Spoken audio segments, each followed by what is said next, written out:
Welcome to Session 8, Finding the Win-Win-Win. I'm Julie. This is Kyle. Hi. You know what saying really drives me crazy? Hopefully it's not, honey, I'm going to shop till I drop. No, it's the phrase win-win. Well, good thing today's session adds another win in the title. It is so overused. Bosses use it, co-workers use it, salespeople use it. Yeah, I admit it. It's very overused. It's a popular phrase. I had a supervisor who used it all the time. Hey Kyle, I need you to stay late tonight and finish up this project so I can go to a fundraising banquet with my wife.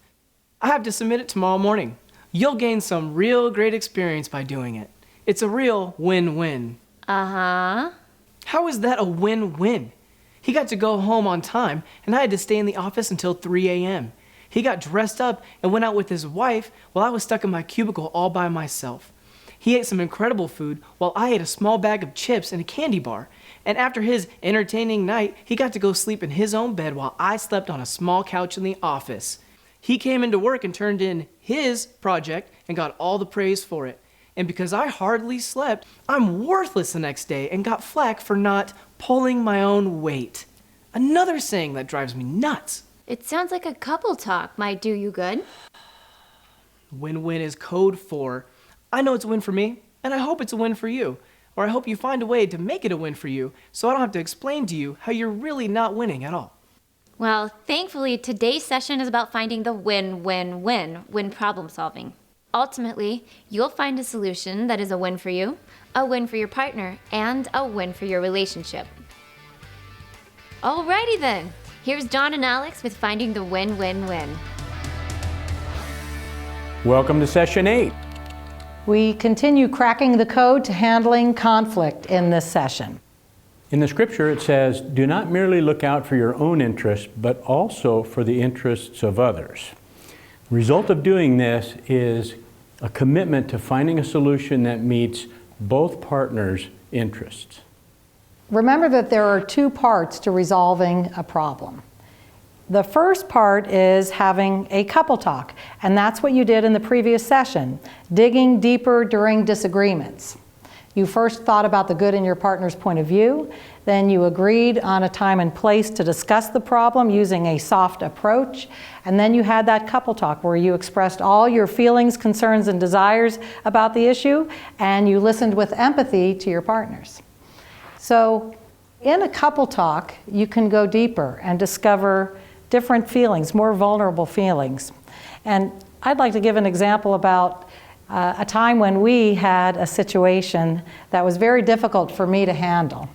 And what we were doing was we were in Mexico. We had delivered some food to an orphanage, and we were coming back across the border, and we were stuck at the border because there were a lot of cars in line.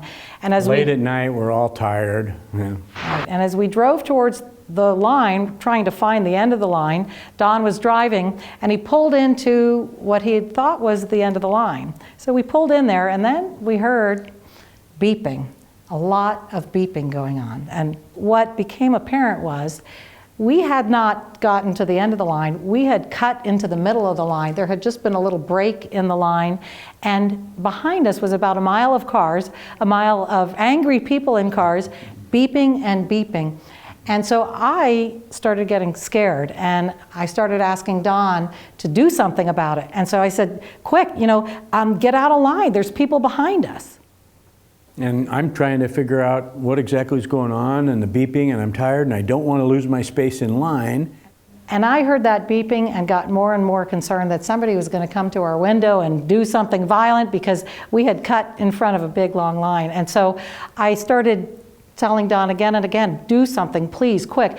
Just turn on your left turn signal to show them that we're going to get out of line. And our friend came, and who was in another car, and said, he came up to my window and said, Don, you cut in line, you're in the wrong place, that's why they're honking. And he's a real big guy leaning in and talking like that. So then I realized that a mile of cars had seen what they probably figured was a stranger telling this guy to get out of line, and he was refusing. And I'm thinking, this is making us even more unsafe. So I pulled out all the stops, I pulled my last card I had, and I said, Don, just do it for me. Get out of line. And his response was? No.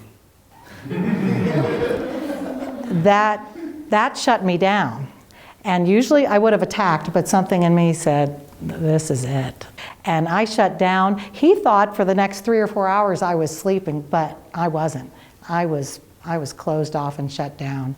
So we drove home, and he realized that I was being more quiet than usual. So he said, oh, I noticed something seems to be bothering you. Would you like to have a couple talk about it? Well, right then was not a good time. So I used my timeout signal. All I could get out of my mouth was 2 hours.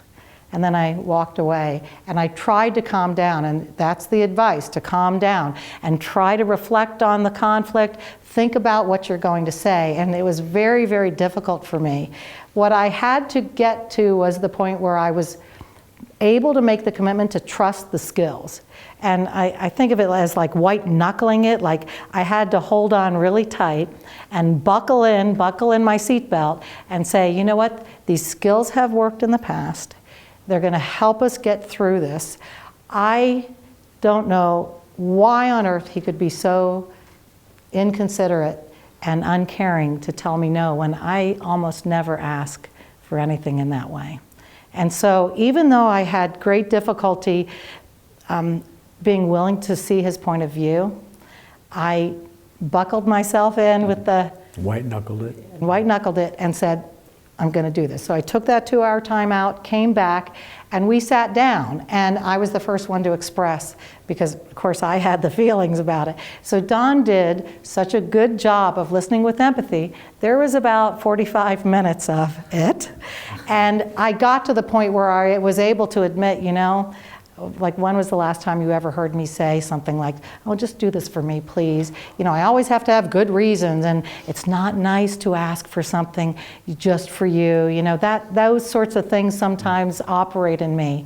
And because he did such a good job listening with empathy to me, when he asked for a turn, I was able to say, he's done that for me, I can do that for him now. So I gave him the stick, and he was able to talk about his point of view. And I learned some things that I had no idea was going on inside of him. Do you remember why you, and what was going on inside of you? I felt pressured. And the more I get pressured, the more I want to shut down and kind of regain control. Somehow that's important to me. So, guy coming up to the window telling me, Alex pressuring me, do it for me. It was almost like I just had to draw a wall and say, no, I'm not going to let all these outside people control me. I'm going to figure this out on my own.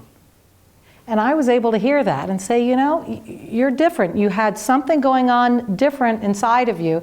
And the good news to me was, it wasn't, being uncaring towards me and having a terrible attitude towards me, which I had thought was going on. I learned that he's got a different way of doing things. And when I was pushing him and asking again and again, it felt like pressure to him.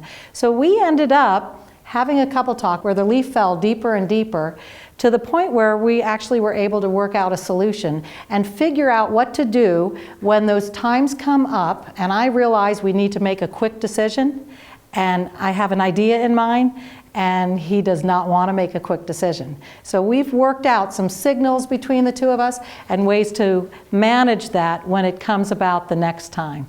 So I just wanted to say that as an encouragement to you, that really, once you get practice at this, no matter what the issue is, buckle yourself up and trust the skills, because they're going to take you all the way through. But it must be safe.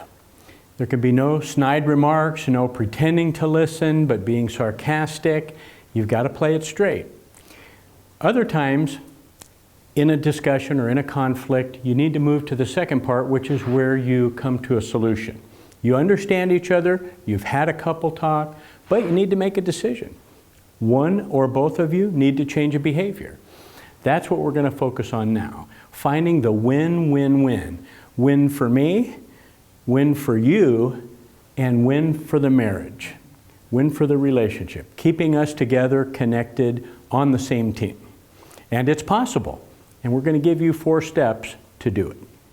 And what we're going to be doing is working through what we call the agreement worksheet. We're going to be building it step by step, and it's the steps that you will use when you set up a solution for yourself and work out the details that you need to put the solution into action.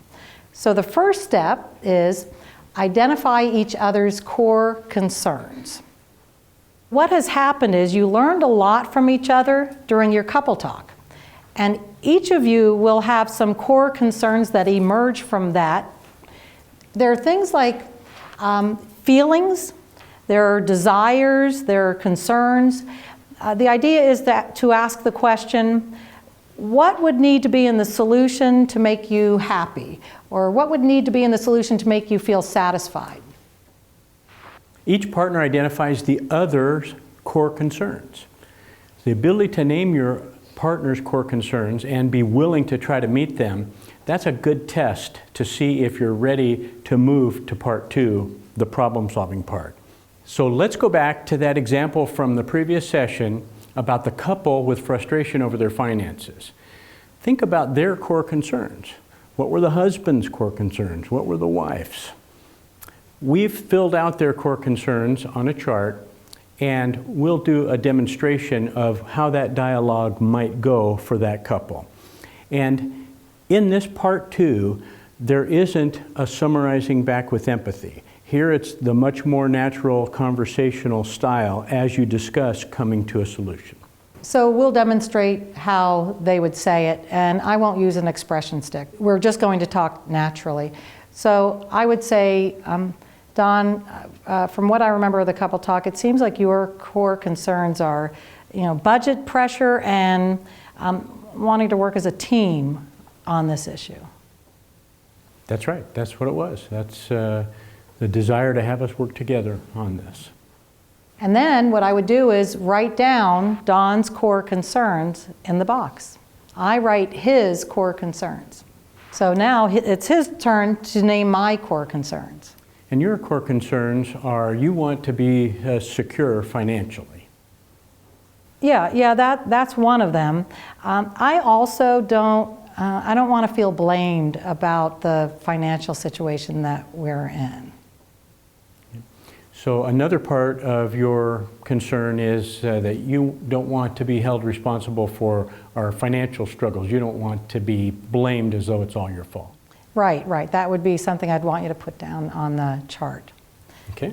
And so what Don would do would be write down my core concerns. Now there may be times when you're having a dialogue like this and something emerges inside you that you realize needs to be talked about and hasn't been talked about yet. And it's part of this issue. So rather than try to bring it up now, or rather than ignoring it, the encouragement is step back, get an expression stick, and tell your partner, I realize there's more about this that I didn't talk to you about, and it really affects a possible solution for us. So can we go back to our couple talk and let me say a few more things? And you go back to part 1 and you have your couple talk. Have a dialogue about it. Each of you gets a chance to say what you'd like to say. And your partner listens with empathy. So you go back to that structure. So you pick up the expression stick, and that always means then there's an expressor and the partner is listening with empathy. You don't have to redo the whole part 1, just this new part. And you say the new information, empathize it, each person gets a chance to talk about it, agree that you're done, then you can go back again and pick up where you left off in part 2. And fill in that extra core concern that got named and empathized with. So in your workbook, we'll now have you do the exercise identifying core concerns. Think back to your couple talk in the previous session on a minor problem. What were your partner's main concerns, needs, desires? What is it that they really wanted? What needs to be in the solution for your partner to be satisfied? And to refresh your memory, you can look over the notes that you wrote about your partner's point of view from the previous session. Remember, we asked you to write down some notes to remember their point of view. You can refer back to that. And in the exercise, you'll name your partner's core concerns to them. You'll tell them your core concerns are, just as you saw Alex and I do. And if your partner says, yes, that's right, and there are no other core concerns, then you write your partner's core concerns in the box for them. Okay? Then trade places, and the other will do the same. And what we'd like you to do is choose, let's have you choose the men's workbook, because you're going to build an agreement worksheet that's only one worksheet. So we'll choose the men's worksheet so both of you work on the same worksheet. So don't rush this part. If you need to add a core concern that didn't get handled in the earlier couple talk, then go back to part 1 and have a couple talk about that. Be sure that it's there. Remember the iceberg image. If you don't do that, then you're only going to be making a solution with part of the whole problem, and you want to get it all. You'll have several minutes to name each other's core concerns, so turn your chairs toward each other and ready to go.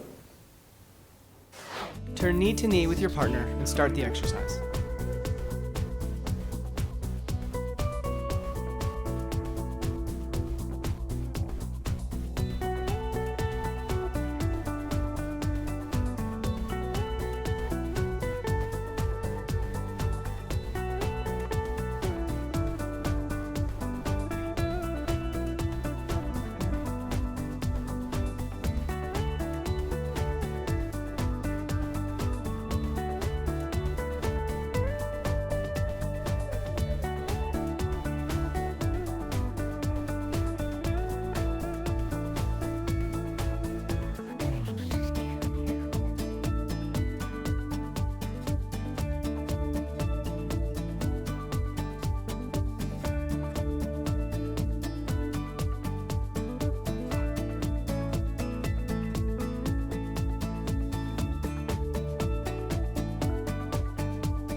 You're halfway there.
start wrapping it up. There's 1 minute remaining.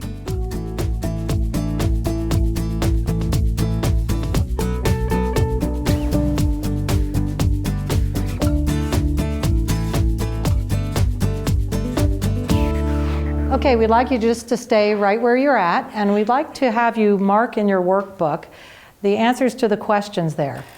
Did you remember all of your partner's core concerns, or did new ones come up? And what did you do about them? So go ahead and mark in your workbook now. On your own, complete the quick debrief.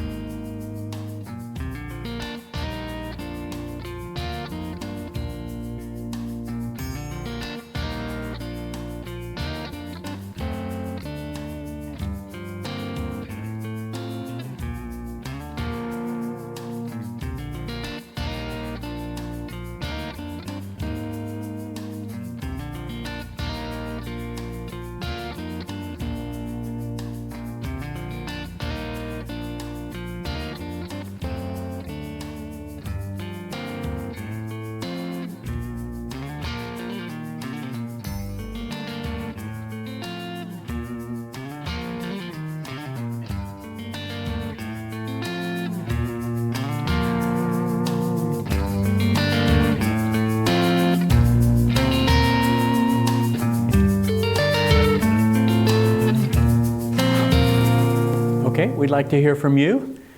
Was that helpful, identifying your partner's core concerns? Did you discover there were more concerns that came up? How was it? Callie? Yeah, that was actually really helpful. We ended up identifying the biggest concern that I have, and it actually hit home with Bobo. Well, it clarified it a lot more. Yeah. And it was a new realization or something you had talked about in your dialogue? It was actually a new realization. Yeah. But perhaps because of the couple talk, you got to the point where you recognized, there is something here that I want to name. And so what was good was you named it, and he understood it, and then which of you wrote down that core concern? No, it was your core concern, Callie? It was my core concern, yeah. But he agreed with the concern. Like, I think he almost has the same concern as well. Yeah. So what you would have done is then both of you probably would have written that core concern. Bobo, you would have written Callie's core concern, and then Callie, you would have written Bobo's. So remember, you are writing your partner's core concern. It really helps you prioritize their core concerns as we work towards a solution. Good. Others? Adam? Yes, when we were writing down our core concerns, we were actually able to dig deeper into our feelings and find out that our original topic, wasn't even our main concern. Mm-hmm. Sometimes that can happen. You start off with a topic that you think has just a certain amount of feelings and concerns and desires, and because you've gone deeper, you realize it's got more teeth to it. It's bigger, and you want to deal with it, and then hopefully you were able to identify those core concerns with regard to the issue. Identify each other's, right? Okay, good. Great. The more you discuss your core concerns and identify them, the better your solution is going to be. It's key to take what you learn from your couple talk, remembering what's important to your partner, and building that into your solution. So we're going to continue building the agreement worksheet, and we'll cover step 2 now. Come up with a basic plan. What you'll be doing is finding a general agreement that meets both partners' core concerns. And there's a number of ways to do this. If you look in your workbook, we've written a few. To devise a basic plan, one of the things you might do is brainstorm. And you're all probably familiar with that. You just list all possible solutions you can think of. Don't worry about whether it's too costly or it's even very possible. You just could get a scratch piece of paper and list all those possible solutions, and then look over them and consider the pros and the cons, and consider which ones meet your core concerns the best. Another is consider compromises. And in compromise, we want you to try to be creative. It's easy to think of compromise as 50-50, And we want you to do better than that. Often, with creativity, you can come up with a solution that is 80-80 or 90-90 and much more satisfying for both. Right. For example, if I like the bedroom really warm, really hot, like I like it at 90 degrees, and Don likes it at 60 degrees, if we decide to split the difference, that's 75 degrees? It is. Good job. You know, and I'm not going to be happy with 75. It won't be good for me, no. So now we're in a 75-degree bedroom and neither of us are happy. So that's not what you want to work towards. There are a lot of ways for me to get what I want, warmth, and him to get what he wants, coolness, and have us be in the same bed. So I'd like to hear from some of you. What suggestions would you have for us to get, for both of us to get what we want? Jennifer. You could possibly set it to 60 degrees and then invest in a heating blanket. Great idea. Right, and some of these heating blankets have dual temperature controls. Simple, easy, Yeah. right. And then we're both getting more of what we want. Yeah. Other ideas might be direct a fan on one person, or one sleeps by an open window, or one wears thermals, the other wears less. Brainstorm together to find possible solutions. It's not just 50-50. You don't have to just split right in the middle. You can figure out creative ways to give each of us most of what we want. Right, and there are other suggestions too. Perhaps it's a task that you could share together. Perhaps the solution might involve like a trade-off. For instance, we have mentioned that orange motorcycle of Don's, and maybe it would be something like, well, you know, you did get that orange motorcycle, and I think I've been wanting to get another puppy. So maybe you getting the orange motorcycle might mean that you're kind of more open and willing for me to get another puppy. But I already have the motorcycle. Right, and it doesn't quite work in this example, but I was trying to think of something quick. So as you begin suggesting basic plans, say what you agree with about your partner's idea before you say what you'd like to change and make different. So let's think about this financial example that Alex and I are demonstrating. What kind of basic plan might meet both of their concerns? So we'll do it as a dialogue. I'd like to suggest that we come together and make a budget that fits for both of us, that we both agree to and commit to and are willing to stick with. And I'd like to do it together with you so that we're both in agreement and it works, so that we're working as a team. Yeah, that sounds good to me because I see it that it helps meet both of our interests in handling the financial pressures, and you know, as working together with you would help me not feel blamed. So I see it meeting both of our core concerns. So you notice that we didn't do it in the formal couple talk structure where we held an expression stick. We just kind of talked about solutions and proposing solutions, and if I wanted something different, I might have adjusted it a little and suggested something different. Mm-hmm. And so in that box where it says basic plan, we would write, review the budget, come to agreement, work together. Just simple. It's a broad single sentence that describes what it is that our basic plan is going to be. Then we go to step 3, and that is working out the details. What if we come up with a basic plan, and then one day Don turns to me and asks, have you done the budget yet? well, I thought you were going to do that. No, you were going to do the budget. No, it was on that basic plan thing. It's your thing to do budgets. Why would I take over the budget? Well, yeah, but you were the one who wrote it out there. We're supposed to be working together. So you see what happens? Coming up with a basic plan is not the end of coming up with a solution. Without careful planning, that plan might not happen. So we'll identify all the details that need to happen for this to work. Who will do what? When will they do it? Where will they do it? How? We get very specific about it and put it in our agreement on paper using the agreement worksheet. Here's an example of what their agreement worksheet would look like. And note, if there's a change of habit, if there's a new behavior that's part of the specific details, put a check mark at the end. You see there's a spot for that. We'll explain more about that in just a bit. Some examples of details that might go in this couple's agreement are, let's agree to make the budget up, and I'll make the budget up and I'll have it ready for Saturday morning, and on Saturday morning we'll meet together at 9 o'clock and we'll have a budget meeting and we'll have a conversation about what our budget looks like. We'll have it in front of us and we'll be able to do it.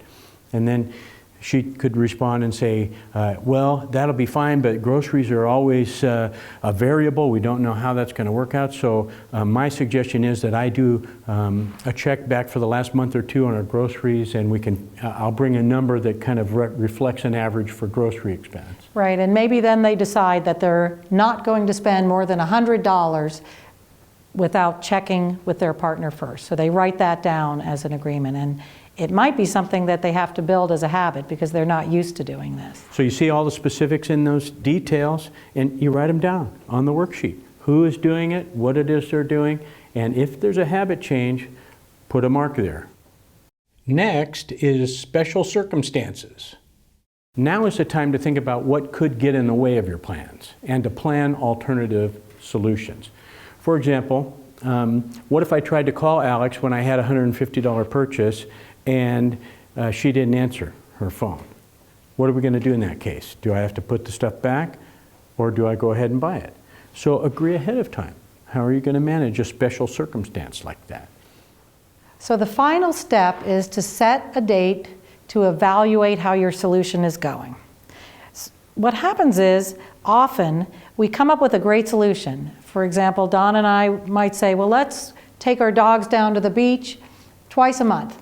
And we do it that month, we do it twice, and then it's the holidays, Christmas holidays, and we say, well, no, we can't do it that month. And January comes around and it's cold, and before you know it, it's June, and we say to ourselves, didn't we have some good idea about enjoying ourselves at the beach?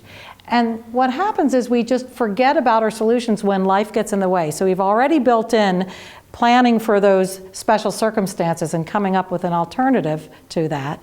But this final step really ensures that you're going to keep this solution alive in your relationship. So set a date to evaluate how the plan's going. Adjust it. Make it more, make it less. Do whatever you have to do to tweak the plan. It's not etched in stone. You're not stuck for life once you agree with the plan. So you set a specific date to come back and talk about it together so that you can both be sure that it's the solution you want. And if you need to do some things to make it better, then make it better.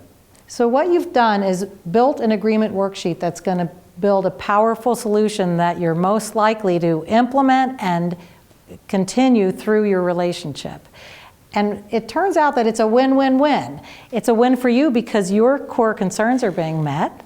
It's a win for your partner because theirs are being met. And then it's a win for your relationship because both of you are getting more of what you want, and you realize you were able to do it by working together. So that's the win-win-win. So now it's your turn to practice, and you're going to turn to the exercise titled Finding the Win-Win-Win. You've already begun building that agreement worksheet because you've identified each other's core concerns. So continue with just natural conversation and work through finding a basic plan, coming up with a basic plan, work through the details. If there's a habit that needs to be changed, make sure to check that mark, work through any obstacles that can get in the way, and set an evaluation date. Very good. You can keep your chairs as they are as you talk together to work that out. Fill out in just one workbook. Right, that would be the man's workbook because we started with the men. All right, ready, go. Go ahead and talk to your partner.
halfway done.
This is the final minute, so begin wrapping it up.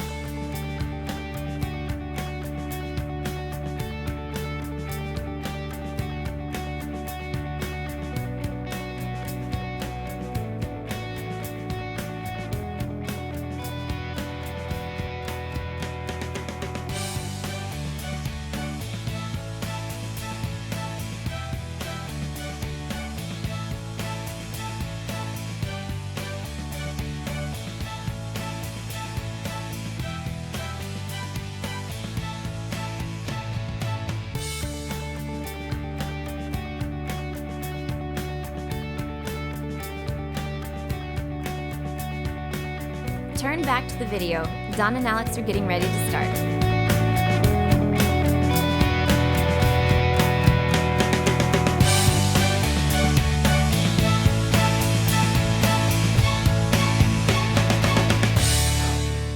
So go ahead and turn in your workbook and mark your response to using this agreement worksheet. There's a bar graph there, so maybe you hated it, or maybe it was helpful or somewhat helpful, or you loved it. And then also mark what times you think it would be useful to use as a couple. So we'll give you a minute to go ahead and do that. Now take a moment to yourself and fill in the debrief section in your workbook.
Okay, I'd like to ask you, what did you think? You had an exercise where you used the agreement worksheet to come up with a solution on your minor conflict topic.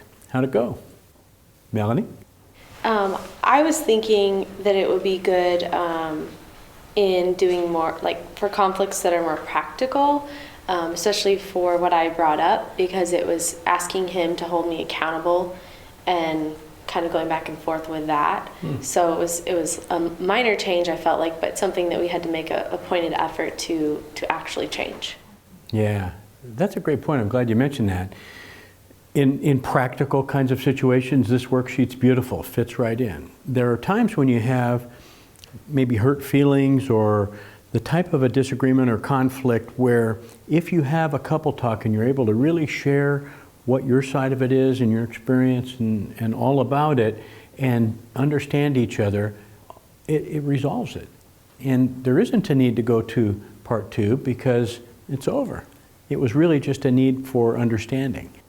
And other times, it just doesn't seem like it works to fill out an agreement worksheet because it's not a very practical issue. It's something that you can just work through by considering the 4 steps and just having a natural conversation. Hey, what are our core concerns? You know, what kind of a quick agreement can we come up with? And hey, let's remember those details. And you know, let's set a date to just double check how we're doing. So it doesn't mean that we're asking you that every time from now on you fill out an agreement worksheet, although we do know couples who actually keep files of these because it really feels good to them. They look in their file and they see all the solutions they've come up with and then they recheck those solutions. So whatever works for you. Other comments? Tia? This was actually very useful for us, and I think the main point that helped me today was you saying you don't have to necessarily just meet in the middle, because a lot of times as couples we're taught to compromise, which I usually see as like, okay, we'll do a little bit of what you said and a little bit of what I said, but ours was like a completely different solution altogether, which actually worked really well for both of us, but it didn't have to be, oh, we have to lose this thing in order to gain something. Good. So you were able to work through the agreement worksheet and not feel like you had to give up too much, and both of you get what you want. Yeah, sweet. Yeah. Lee? It was a little different for us because the situation we used wasn't a situation that you had to be very thorough about, like Alex was saying. It was something that we could probably talk through pretty easily. Yeah. So, but I could definitely see the tools that we just went over being very useful for some of the bigger problems and ones where we have more pros and cons to go over. Yeah, that's right. Sometimes you don't need the worksheet. Something simple, well, you work it out, bam, you're off and going. Now we'd like you to take a couple of minutes and talk to your partner about that exercise and about how you'd like to use the agreement worksheet in your relationship. Turn and talk to your partner.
There's one last element. We had asked you to mark it with a check mark if there was a habit change that was needed.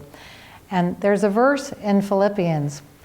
It says, "Not that I have already obtained all this or have already been made perfect, but I press on."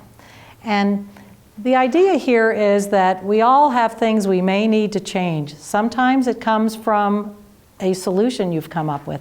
And out of working through a solution, you realize you have to create a new habit.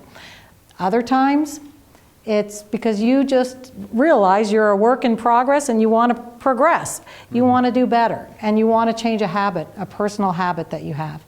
And so what we have is the worksheet titled Changing Habits. So I'd like you to turn in your workbook to that. And this is what you would use if your solution, your agreement worksheet, had any check marks, because it means that you need to work through supporting a habit change that your partner needs to make, or changing a habit of your own. And it's also very useful if you want to change a personal habit on your own, to work through what you're going to do to change that habit. For instance, we had a couple talk about a habit that I have of commenting on Don's driving while he is driving. In fact, we have had several couple talks on that. That's right. And after that, I became convinced that I needed to change that habit of making a few too many comments on his driving. And I made that a goal. So what we'll do is walk through this worksheet and use my example to illustrate how you could use it. And what it is it's an overall plan to create new habits. First, what you do is you describe your new behavior. You write it down. So I wrote down, no commenting on Don's driving when we're in the car together. And next what you do is you create a plan to develop your new habit. And so what I needed to do was on my own decide what kind of reminders, what kind of support I wanted to choose to support this change of habit that I wanted to accomplish. So one of the things I could have done was set alarms or alerts or objects out of place. Like I could have set a coffee cup upside down, or some people do things like put a ribbon on their briefcase or something like that to remind them of the new habit they're trying to build into their life. Another thing you can do is use calendar supports. There's all sorts of new programs out there to send you reminders. I recently sent myself a reminder that said, relax, let Don be responsible for driving, don't make comments.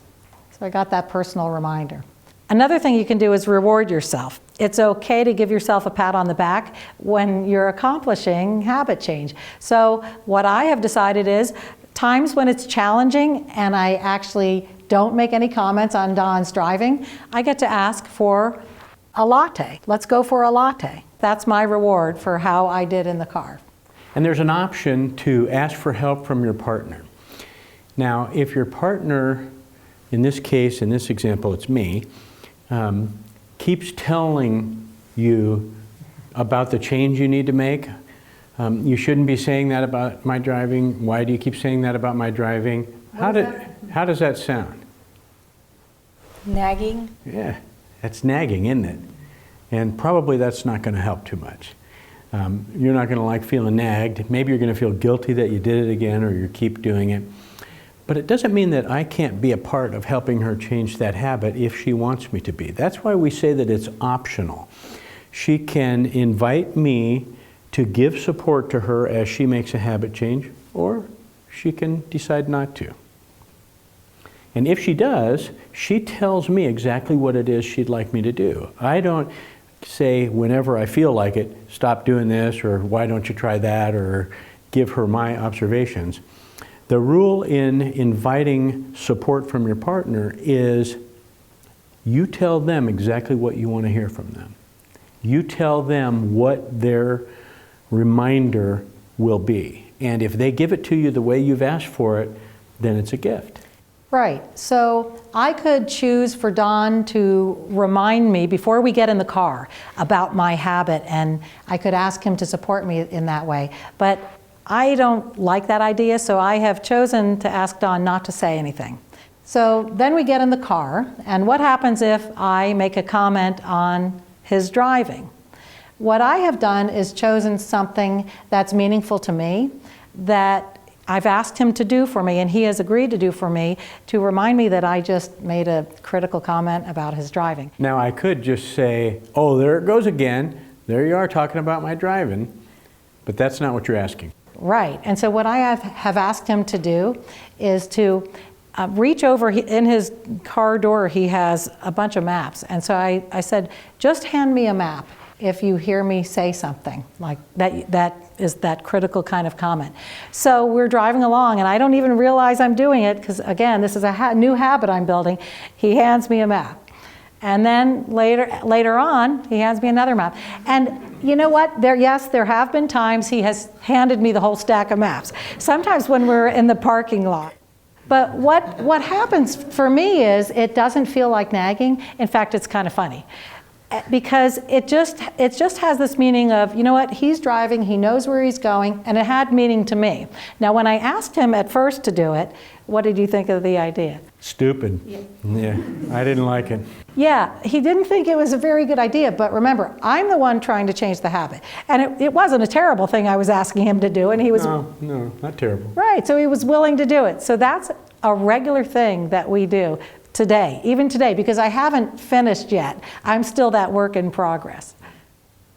In Proverbs it says, a person finds joy in giving an apt reply, and how good is a timely word.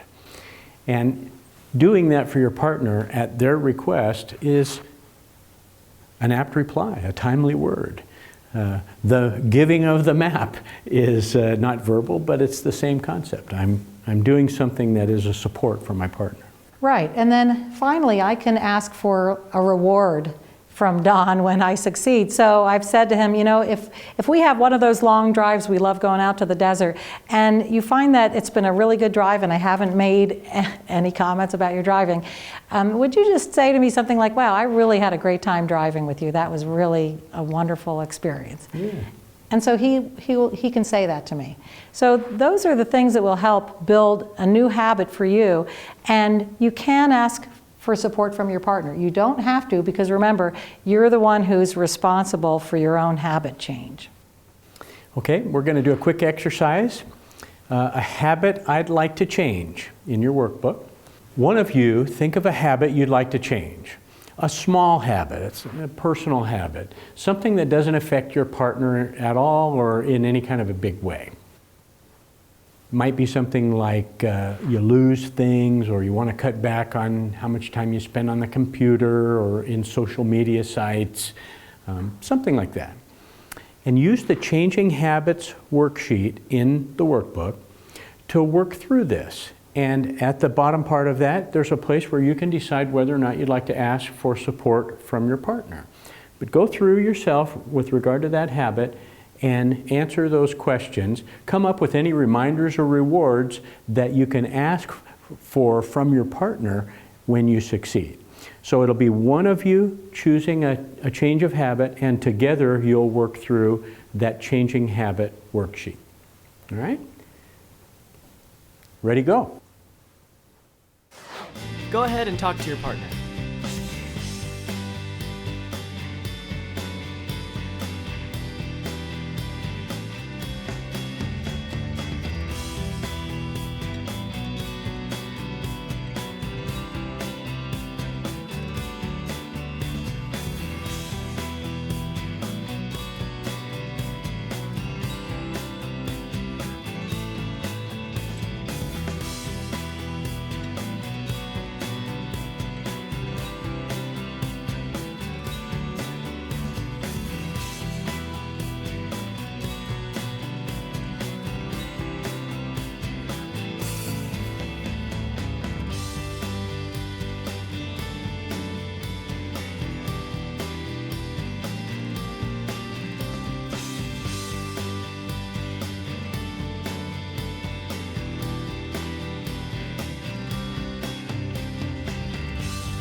You're halfway done.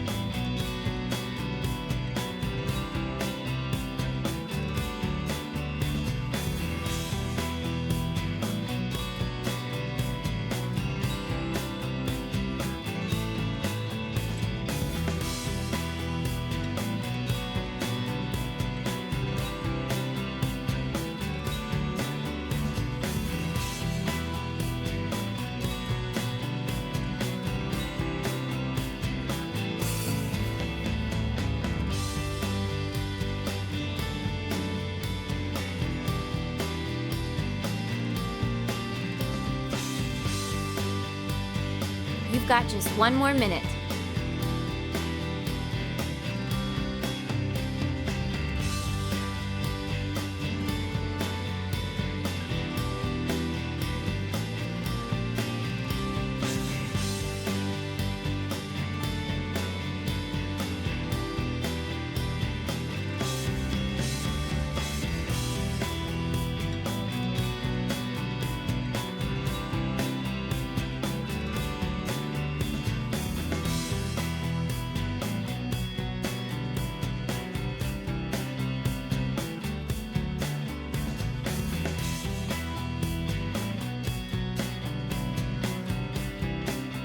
Turn back to the video. It's time to start again.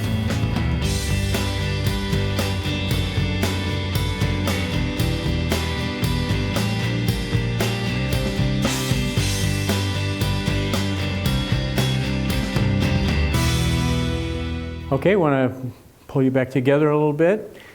I hope you found some benefit with that Changing Habits worksheet. It's actually a very sweet way you can support your partner. We all have habits we'd like to change and do differently. And how nice would it be if your partner came alongside and was an encouragement rather than a nag?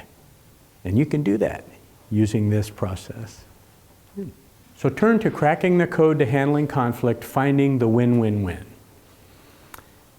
We've learned in this session guidelines to go deeper during your couple talk, avoid solutions in that first part, follow the 4 steps for win-win-win, which is to identify the core concerns, come up with a basic plan, work out all the details, and then set a date to reevaluate your plan. And if new feelings, concerns, problems come up as you're working through your agreement worksheet, you go back and do a couple talk for a little bit longer till you've got that out on the table and including that in your solution. And now cracking the code in everyday life. You've come up with an agreement, so commit to your new plan. And if your partner doesn't seem to be following through, remember you can ask for a couple talk to discuss your feelings. And remember how you'll be doing it. First, you're going to think about a good in your partner's position. And you're going to use a soft approach. It's going to sound something like, you know, we had come up with an agreement and I'm starting to feel frustrated that they're frustrated about some of the ways that it seems to be working out. And I'd like to have a couple talk with you about that. Would now be a good time, or when would be a good time to do that? Now we'd like to go to a couple prayer exercise. So I'll ask you to scoot your chairs close together.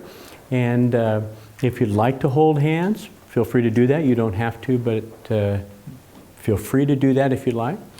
You've discussed a minor problem, talked about feelings, concerns, things that bothered you, put it all out on the table. Then you moved on and talked about an agreement, come up with a plan of what you're going to do to resolve that.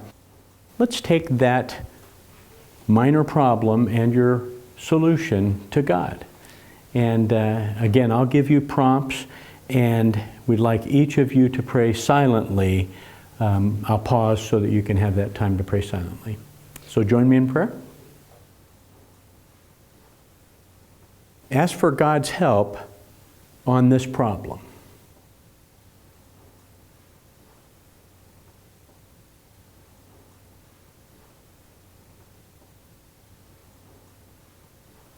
Ask for His help in your hearts as you work through issues.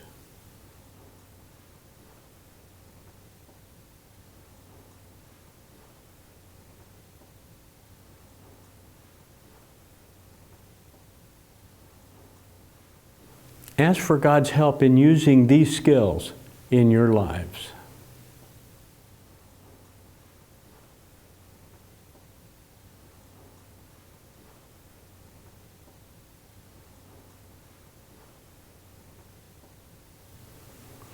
Ask God for His help in your relationship with Him.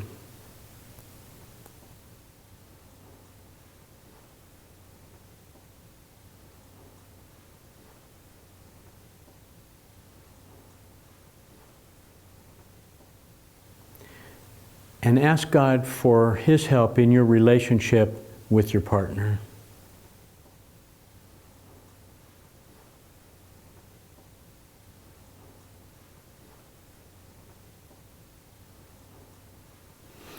Lord, you know our hearts, and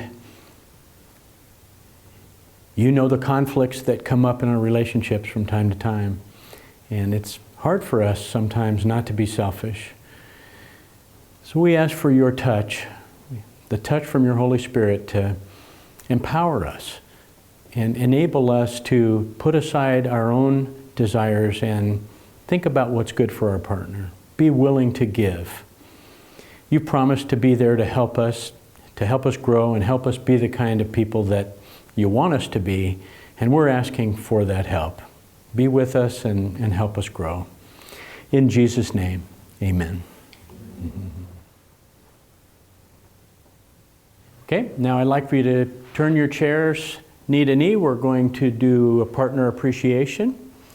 This is where you tell your partner something you appreciate about them. They will summarize back with empathy using the you form, and then your partner will tell you an appreciation, something about you that they appreciate, and you'll summarize back for them. So turn your chairs. We'll give you just a couple of minutes for that. Get knee to knee with each other and start the exercise.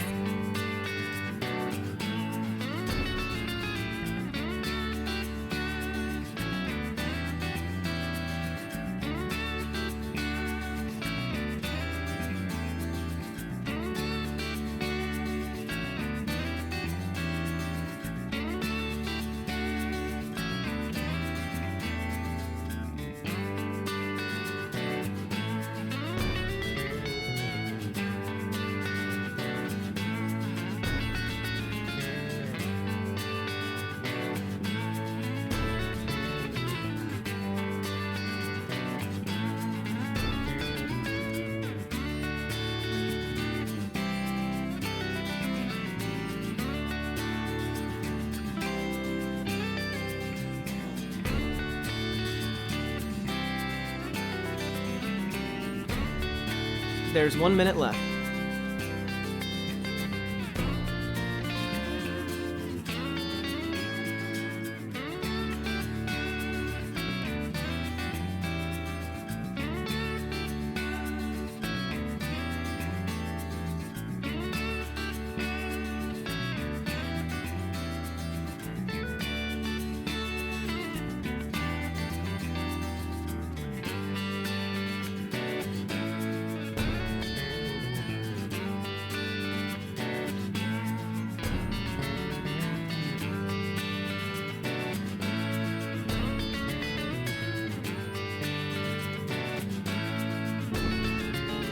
Time's up.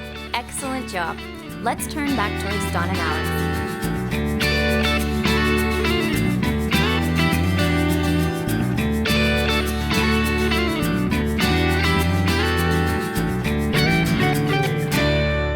So this session finishes the second part of problem solving. It was titled Finding the Win-Win-Win. And next week, we'll continue cracking the code to handling conflict with moving beyond I'm sorry.